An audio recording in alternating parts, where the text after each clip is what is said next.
Okay, so now when we're talking about Grofers, right? Grofer is very consumer driven business, right? And now to I think they're trying to compete something on the 10-minute delivery and all of that as well, right? So what was that? I think I want to ask two things. First, what was that one thing which you realized कि Indian customers कैसे हैं और क्या है, क्यों ये grow कर सकता है? What did you understand about Indian customers? Because at that time you were a building a new category, be you were building startup and startup were not cool, तो उसको पॉपुलर बनाना बहुत डिफिकल्ट होता है उस time पे. सो ऐसा क्या था विच यू फेल्ट कि इंडियन कस्टमर्स को हमने अगर ये कर दिया तो हमारा स्टार्टअप सक्सेस हो जाएगा?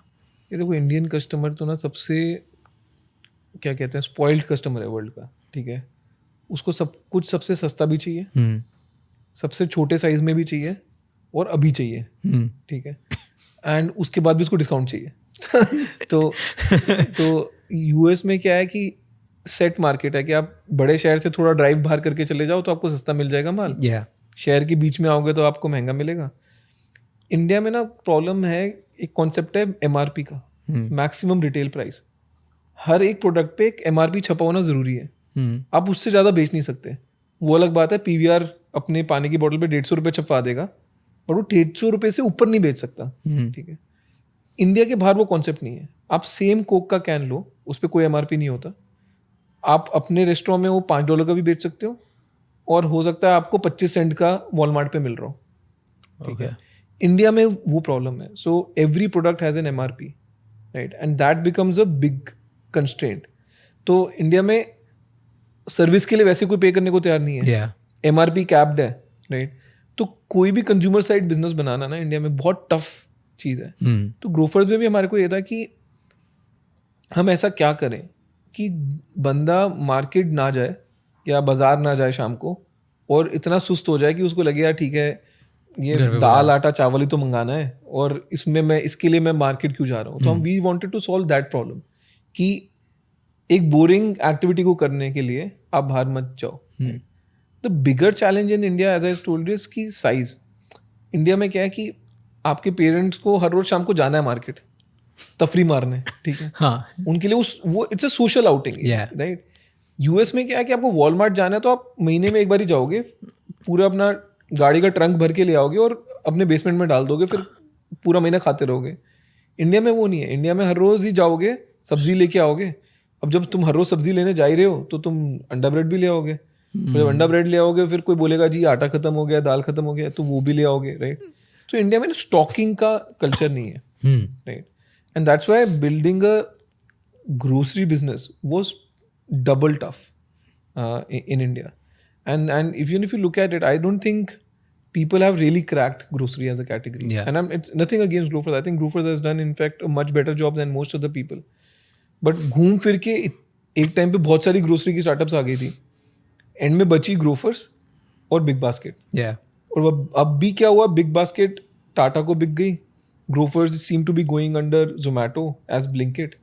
तो बहुत टफ कैटेगरी है. मेरे को जो एक कंपनी समझ आती है, एक ओकाडो करके है यूके में. Okay, they are doing extremely well. They are hyper local delivery. No, they are not hyper local. They are like, उनकी 2 वेयर हाउस हैं पूरे यूके में और बड़े बड़े वेयर हाउस हैं. 140 मिलियन पाउंड का एक वेयर हाउस बनता है उनका, फुली ऑटोमेटेड. बट वहाँ पे भी यूके में भी स्टॉकिंग का कल्चर है. सो इफ यू ऑर्डर, वो एवरेज टिकट साइज 130 पाउंड होता है, 13,000 रुपये होता है.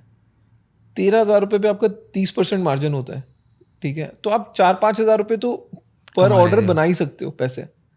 इंडिया में क्या है, मार्जिन है 15% और एवरेज टिकट साइज है 1,200 रुपये. ठीक है, तो आपको 180 रुपये कमाने को है. अब 180 में आपको डिस्काउंट भी देना है, आपको वेयर हाउसिंग की कॉस्ट भी निकालनी है, आपको लॉजिस्टिक्स की कॉस्ट भी निकालनी है और आपको कस्टमर भी एक्वायर करना है, प्लस डिस्काउंट देना है. हाँ, वो जो डिस्काउंट तो पहले ही आ गया था. और उसके बाद लोग रिटर्न भी कर देंगे, बोलेंगे पसंद नहीं आया, ये पुराना है. तो उस कैटेगरी में ना पैसा बनाना बड़ा मुश्किल है. Make sense. Actually this is बहुत सही इंसाइट है ये कि है ना, यूएस में लोग प्लान और शेड्यूल करते हैं अपना विजिट टू वॉलमार्ट की, संडे को जाएंगे या थर्ड वीक के वीकेंड पे जाएंगे और तब जाके पूरी फैमिली जाती है, सब लेके आते हैं ट्रंक भर के. एंड इंडिया में ऐसा होता है कि आप टहलने जा रहे हो, एक काम करो अंडा ब्रेड लेके आ जाना. That's it's more of a leisure activity, every night they have to do it, right, and rather than this.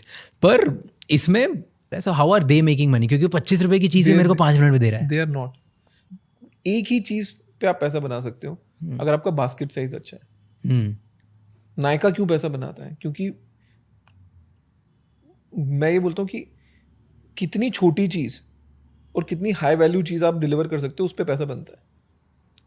ठीक है, आप कोई भी फ्लिपकार्ट वगैरह भी देख लोगे, उनका पैसा मोबाइल फोन पे बनता है. बिकॉज इतना छोटा सा डब्बा आता है और उसको 20,000 30,000 रुपए में बेचोगे, आपका कुछ मार्जिन है उसमें. ठीक है, कॉस्मेटिक्स में बहुत मार्जिन है. वो तो इतनी छोटी सी कॉम्पैक्ट की डिब्बी भी 4-5 हज़ार रुपए की आ सकती है. तो उसमें पैसा बन सकता है. बट ये जो 10 मिनट 15 मिनट 7.5 मिनट, कोई पैसा नहीं बन सकता इसमें. हम लोग उस बात पे आ गए लेवरेज की, right? In order to build a bigger business you need leverage, right? कि तुम्हारे पास कुछ तो लेवरेज होना चाहिए. कहाँ पढ़ रहा था मैं? I think Nawal said somebody said it कि either you need like a cost leverage or a capital leverage or people leverage. कुछ तो leverage होना चाहिए, right? And you have built businesses, you have invested in a lot of businesses, right? How do you see कौन से ऐसे सबसे hardcore leverages होते हैं जो